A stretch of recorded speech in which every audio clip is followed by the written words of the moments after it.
on the first time I was in the Himalayas, I was crossing a crevasse, which is basically a gap in the snow with several thousand feet beneath. And despite being a former paratrooper, I'm scared of heights.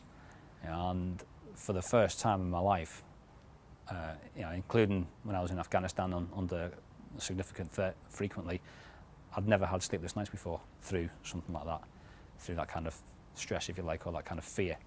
And I was having consistent sleepless nights through fear because of the fear of heights, and I just did not know how I was going to be able to muster up, the courage, if you like, to cross that crevasse.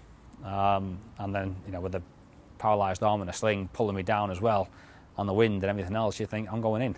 And I was just literally, I was petrified, absolutely petrified.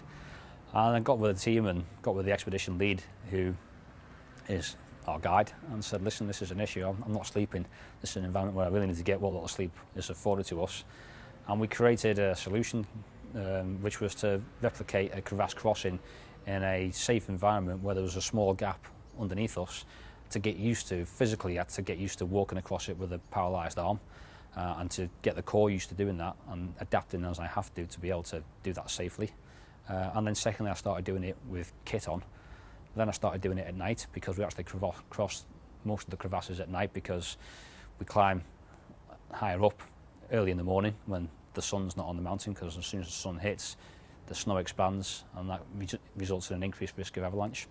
And so we need to be able to negotiate these obstacles at night. And we just slowly started building it up, and then by the time I went and on Everest this time, hit those crevasses, it was the most enjoyable part of the climb, because I prepared for it properly.